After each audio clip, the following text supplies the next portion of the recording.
This channel does not promote any violent, harmful, or illegal activities. All content provided by this channel is meant for an educational purpose only. ওয়াকফ সংশোধনী আইন নিয়ে রাজ্য জুড়ে একটা অসন্তোষের ঢেউ বইছে। হিংসার আগুনে মুর্শিদাবাদের সুতি, দুলিয়ান, শামশেরগঞ্জ কিভাবে চলছে আপনারা দেখেছেন। আর এই আবহে রাজ্যের সংখ্যালঘু সম্প্রদায়ের প্রতিনিধিদের সঙ্গে আজকে বৈঠক মুখ্যমন্ত্রীর। নেতাজি ইন্ডোর স্টেডিয়ামে ইতিমধ্যেই সেই বৈঠকে তিনি পৌঁছে গিয়েছেন। এই বৈঠকের আয়োজক হলো ইমাম অ্যাসোসিয়েশন, ইমামদের যে সংগঠন সেই ইমাম অ্যাসোসিয়েশন। কিছুক্ষণ আগেই মুখ্যমন্ত্রী সেখানে পৌঁছে গিয়েছেন। আমার সহকর্মী সৌরভ গুহ রয়েছেন সেখানে। সৌরভ, এখনো পর্যন্ত কি আপডেট? মাত্র বলা শুরু করলেন, এক্ষুনি বলা শুরু করলেন। বেশ, শুনবো। গ্রামগঞ্জ থেকে আসা, জেলা থেকে আসা, বিভিন্ন মক্স থেকে আসা ইমাম সাহেবগণ, মুয়াজ্জেমগণ এবং যারা পুরো এলাকাটা সামলায় তারা সকলে রেড রোডের নামাজে আমি প্রতি বছর যাই। ফজলুল সাহেব এখানে এসছেন কষ্ট করে, শফিক সাহেব সবসময় থাকেন সংহতির পক্ষে, তোহা আছেন, মিস্টার কাশেম আছেন, ইমরান আছে, আমার চিফ সেক্রেটারি মনোজ পন্ত আমার সাথে এসছে, সিপি কলকাতা মনোজ ভার্মাও আছে, জাবেদ আমার মিনিস্টার আছেন, অরূপ রায় আছেন, ববি আছেন, মলয় আছেন, আরও অনেকে আছেন। 3টে ইমাম অ্যাসোসিয়েশন আছেন, পার্সোনাল ল বোর্ড তারাও আছেন, আমিরুদ্দিন ববিও আছেন, বাকিউল মোল্লা, বাকিবিল্লাহ মোল্লাও আছেন, আবাসুদ্দিনও আছেন, সাবির আলীও আছেন, অনেকেই আছেন। আমি সবার নাম না বলতে পারলেও, কারণ 40,000 ইমামের নাম আমার পক্ষে বলা সম্ভব নয়, কিন্তু মনে রাখবেন আমি সবাইকে উদ্দেশ্য করেই বলছি। মুয়াজ্জেম আছে অনেকে, প্রচুর সংখ্যাটা আমার কাছে আছে, কিন্তু আমি ডিটেলসটা এখানে বলবো না, কারণ আমি চাই না, আমার যেমন কোনো অধিকার নেই কোন ধর্মে কে কে নিয়ে কথা বলবে তা বলার, তেমনি আমার অধিকার নেই কোন ধর্মে কত পুরোহিত আছেন, কত ইমাম আছেন, কত মোহাম্মদ আছেন, মুয়াজ্জেম আছেন, মুয়াজ্জিন। আমি সংখ্যাটা জানালেও পুরোহিতদেরও আমরা ভাতা দিই না তা নয়, যাদের প্রয়োজন, যারা অ্যাপিল করেন। 40,489 ইমাম অফিসিয়াল রেকর্ডে আমাদের আছেন পশ্চিমবাংলায়, এবং 28,000 মুয়াজ্জিন আমাদের অফিসিয়াল রেকর্ডেই আছে। এই মিটিংটা ছিল, আমাকে শফিক সাহেব বলেছিলেন, ববি বলেছিলেন যে ঈদ মিলন হিসেবে ঈদের পরে আমরা একটা মিটিং করব। আমি প্রথমে টাইমটা দিয়েছিলাম 7 তারিখে, তারপরে ওরা বলল এটা খুব আর্লি হয়ে যাচ্ছে, যদি একটু পরে করা যায়, সেই জন্যই মিটিংটা দেয়া ছিল। মিটিংটা আমি ডাকিনি, সব ইমামরা মুয়াজ্জিনরা মিলিয়ে মিশিয়ে ডেকেছেন, আমাদের আমন্ত্রণ জানিয়েছেন, আমরা এসছি। আমি ধন্যবাদ দিয়ে ছোট করব না, আমি কৃতজ্ঞতা জানাচ্ছি যে আপনারা আমাকে ডেকেছেন বলে, আমন্ত্রণ জানিয়েছেন বলে আমি কিছু কথা বলার সুযোগ পাচ্ছি। সেই উপলক্ষে মিটিংটা আজকে পরিস্থিতির চাপে ওয়াকফ নিয়ে কিছু অশান্তি হয়েছে, প্ররোচনামূলক কথাবার্তাও হয়েছে। মুর্শিদাবাদ সিট নয়, ওটা মালদা সিট। যেখানে গন্ডগোল হয়েছে মালদা সিট, ওটা কংগ্রেসের জেতা আসন, জেতবার সময় তারা জিতবে, আর দাঙ্গা হলে তখন রাস্তায় বেরোবে না, কন্ট্রোল করবে না, এটুকু আশা আমি করি না। পাবলিক রিপ্রেজেন্টেটিভদের সাথে থাকা উচিত। তৃণমূল কংগ্রেস যদি করতো, বিজেপির জেনে রাখা উচিত, তাহলে তৃণমূল কংগ্রেসের 3 জন এমএলএর বাড়ি আক্রান্ত হতো না, তৃণমূলের পার্টি অফিসও ভাঙা হতো না। এত তাড়াহুড়ো করার কি ছিল? তাড়াহুড়ো করে সব কিছু করে ফেলতে হবে? আপনি কি একসাথে ব্রেকফাস্ট, লাঞ্চ, ডিনার সব একসাথে খেতে পারেন? তাহলে টাইমটা কেন ভাগাভাগি করা আছে? আমি উস্কানিমূলক বক্তৃতা দিতে এখানে আসিনি, কারণ আমি শান্তি চাই। আজকে আমার কথা শান্তির পক্ষে সর্বধর্মর কাছে। বেঙ্গল যে ওয়াকআপ অ্যাক্ট আছে 1934 এর প্রভিন্সিয়াল লেজিসলেশন, দেন ওয়াকআপ অ্যাক্ট ন্যাশনাল হয় 1954 এ, দেন ওয়াকআপ অ্যাক্ট ন্যাশনাল 1995, নাও ওয়াকআপ অ্যামেন্ডমেন্ট অ্যাক্ট 2025, যেটা করেছে রিসেন্ট। আপনারা জানেন ওয়াকআপ বোর্ড কোয়াসি জুডিশিয়াল ফাংশন করে। আমি আমাদের এখানকারটা বলতে পারি, আমার যেমন অধিকার নেই যে কোনো মানুষের ব্যক্তিগত সম্পত্তির উপর অধিকার করা, তেমনি আপনারও ক্ষমতা নেই কোনো ব্যক্তির সম্পত্তি বা ধর্মীয় সম্পত্তির ওপর আইন মোতাবেক সেটাকে গ্রহণ করা। আমাদের দল সবচেয়ে বেশি লড়াই করেছে সংসদে, কোর্টে কেসও করেছে, কিন্তু অনেক ক্ষেত্রে দেখবেন এই যে 26,000 টিচারের চাকরি বাতিল হলো, একতরফা বিচারের বাণী অনেক সময় নীরবে নিভৃতে কাঁদে। এটা আমার কথা নয়, রবীন্দ্রনাথ ঠাকুরের কথা। আমি তো আমার সাধারণ বুদ্ধি দিয়ে বুঝি, আগের অ্যাক্টগুলো যা ছিল, যে কোনো সংবিধান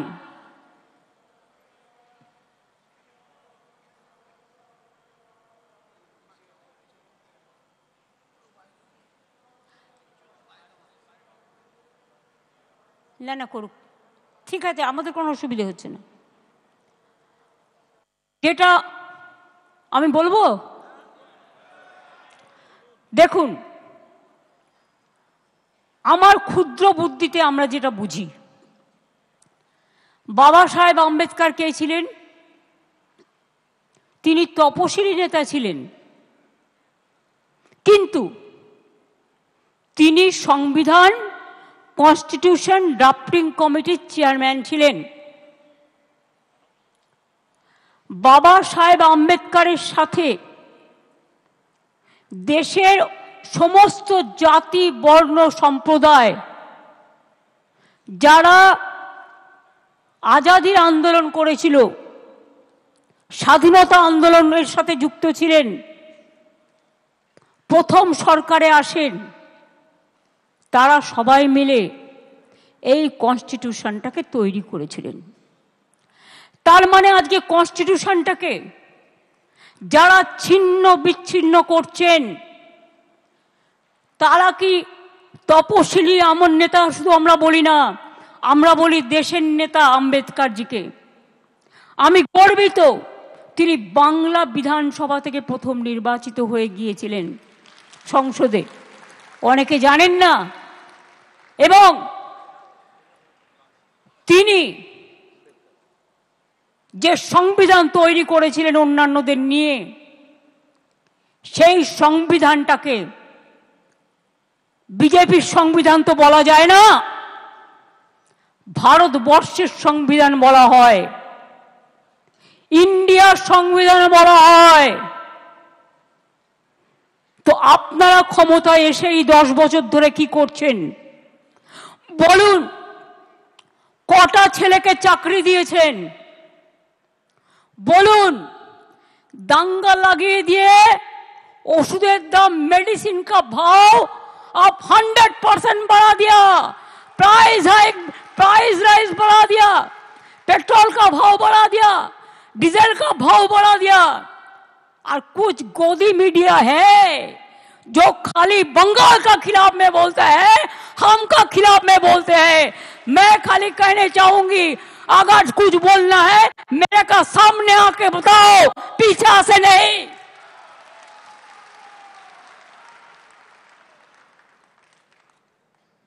मेरे को जो बोलना मैं सामने से बोलता है, पीछा से नहीं करते हैं। छुपा रुस्तम का माफिक आप लोग फेक न्यूज छपाता है, फेक न्यूज छड़ाते हैं। और गदी मीडिया को, हम बंगाल को मीडिया को नहीं कहता, वो तो ठीक है 70-30 हो सकता है, लेकिन बाहर से लेके आया 2-3 मीडिया जिसका रुपया बीजेपी पार्टी खुद देता है, बाहर से भी उसका संपर्क है, वो आके झूठा वीडियो दिखाता है, फेक वीडियो दिखाता है। हमने पकड़ लिया, 8 वीडियो भेजा, जो 8 वीडियो कोई कर्नाटका का है, कोई उत्तर प्रदेश का है, कोई बिहार का है, कोई राजस्थान का है, और आप बंगाल का नाम पे बदनाम करते हैं। शर्म होना चाहिए। क्या सोचता है? আমি আপনাদের বলবো, ইমাম সাহেবরা, আপনাদের আমরা অনেক শ্রদ্ধা করি, পুরোহিতদের আমরা অনেক শ্রদ্ধা করি, আমরা সর্বধর্ম সমন্বয়ে বিশ্বাস করি, আমরা রামকৃষ্ণ পরমহংসদেবকে বিশ্বাস করি, আমি স্বামী বিবেকানন্দকে বিশ্বাস করি, আমি রবীন্দ্র নজরুলকে বিশ্বাস করি। বাংলা স্বাধীনতা আন্দোলনের জন্ম দিয়েছে, বাংলার নবজাগরণের জন্ম দিয়েছে। বাংলার মাটিতে বিজেপির কথায় উত্তেজিত হয়ে প্লিজ দয়া করে হাত জোড় করে বলছি, অশান্তি কেউ করতে চাইলে তাকে কন্ট্রোল করুন। যদি আপনাদের একটুও বিশ্বাস থাকে, যদি একটুও ভরসা থাকে, अगर आपको कोई विश्वास मुझ पे है, मैं हर धर्म का बात करते हैं। जब आप काली टेंपल नया से बनाते हैं तो अब बीजेपी कहा जाता है, जब दुर्गा पूजा करते हैं वो कहते हैं हम करने नहीं देता। घर घर में सरस्वती पूजा होता है, वो कहते हैं हम नहीं करने देता। हर धर्म को श्रद्धा होना चाहिए सबको, हर धर्म का लिए श्रद्धा बनाए, यही हमारा परंपरा है। वो कौन थे जो आजादी का लड़ाई किए थे? नेताजी सुभाष चंद्र बोस। आज तक किसी को पता नहीं हुआ उसका कहा हुआ, क्या हुआ। दुख का बात है, शर्म का बात है, जिनका राइट हैंड सानाज खान था। गांधी जी ने जब लड़ाई किया था, जब फ्रीडम एट मिडनाइट हो रहा था दिल्ली में, तो गांधी जी ने खुद बेलेघाटा में गांधी भवन में कलकत्ता में बैठे रहे, जैसे कोई कम्युनल राइट्स ना हो, सब शांति से रहे। वो लोग कौन थे? जब देश में आजादी का लड़ाई हुआ तो रविंद्रनाथ टैगोर ने गाना गाया, जब देश को टुकड़ा करने चाहा बांग्ला को, कि बांग्लार माटी बांग्लार जल, बांग्लार वायु बांग्लार फल, पूर्ण हो खे भगवान। और इकबाल ने कहा गया था, सारे जहां से अच्छा हिंदुस्तान हमारा। हर धर्म का आदमी, हर परंपरा का आदमी देश में आजादी का लड़ाई लड़े और देश में डेवलपमेंट का उसका भी हिस्सा है। वो कौन थे? अब्दुल कलाम आजाद, मौलाना अबुल कलाम आजाद। वो कौन थे? एपीजे कलाम। वो कौन थे? महात्मा गांधी जी। वो कौन थे? बाबा साहेब अम्बेडकर। वो कौन थे? नेताजी सुभाष चंद्र बोस।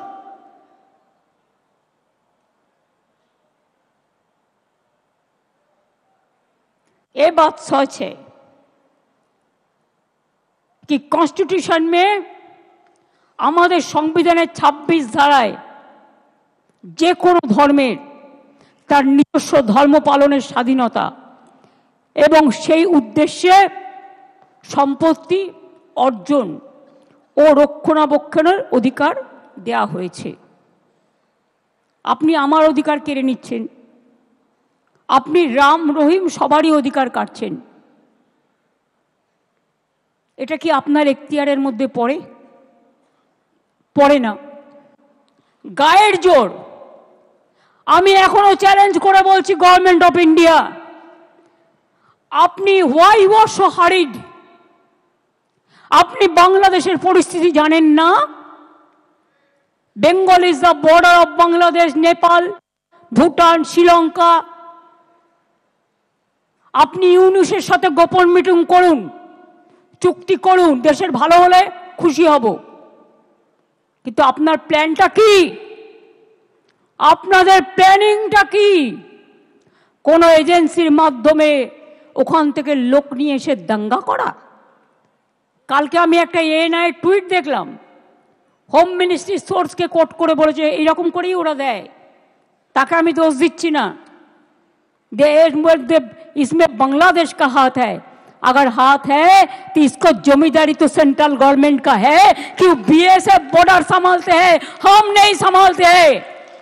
ये अधिकार हमारा पास नहीं है। स्टेट गवर्नमेंट का पास बॉर्डर संभालने का अधिकार नहीं है। तो आपने क्यों अलाउ किया? क्यों अलाउ किया? क्यों बीजेपी का बाहर से आदमी आके आप गड़बड़ करके भाग गया? कोई फेद आपको देना पड़ेगा। आप चाहते हैं पोलराइजेशन करने के लिए, हिंदू और मुस्लिम में भागाभागी करने के लिए। आप चाहते हैं क्या आपका जुमला सरकार खाली कहे हम हिंदू का है, हिंदू का है और कोई धर्म का नहीं है। आप सिख का बारे में कहो, सिख आपको छोड़ेगा। शेड्यूल कास्ट का बारे में कहो, शेड्यूल कास्ट आपको छोड़ेगा। ट्राइबल का बारे में कहो, ट्राइबल आपको छोड़ेगा। आप भाग करना नहीं, जुड़ना करो, जोड़ो जोड़ो, भाग मत करो। हिंदुस्तान को एकता नहीं रहेगा तो देश टुकड़ा हो जाएगा। ये बात आपका क्या ध्यान में नहीं रहता?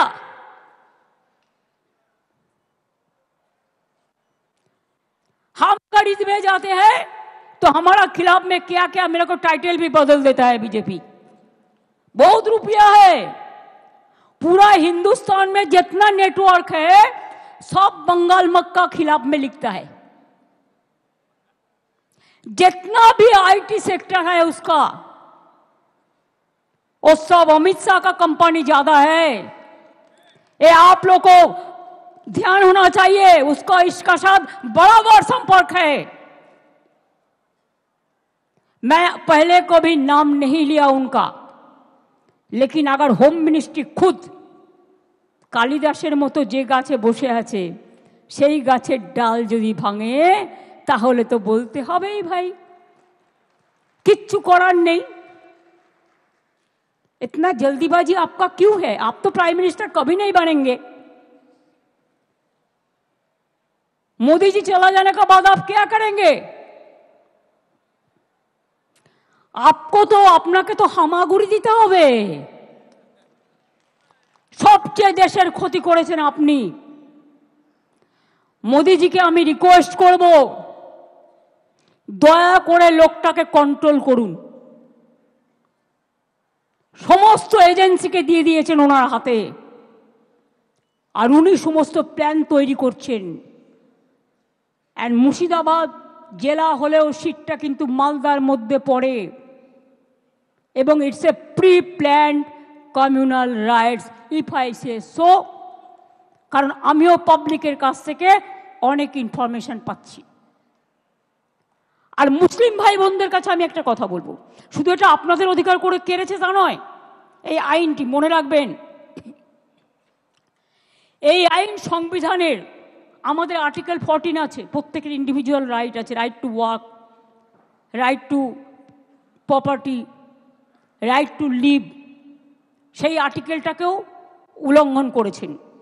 তাছাড়াও রাজ্য তালিকায় as per constitution 18 and 35, number 18 and 35, this is the state government rights, the land, সেই ল্যান্ড রিলেটেড ইস্যুকেও, যেটা রাজ্য বিধানসভার এখতিয়ারভুক্ত, সেটাকেও কেড়ে নিয়েছেন। ফান্ডামেন্টাল রাইটটাকে কেড়ে নিয়েছেন। সুতরাং এই আইন ফেডারেল, অ্যান্টি ফেডারেল স্ট্রাকচার, এটা মাথায় রাখতে হবে। এবং আপনাদের থ্রুতে আমি ইন্ডিয়া টিমকে অ্যাপিল করব,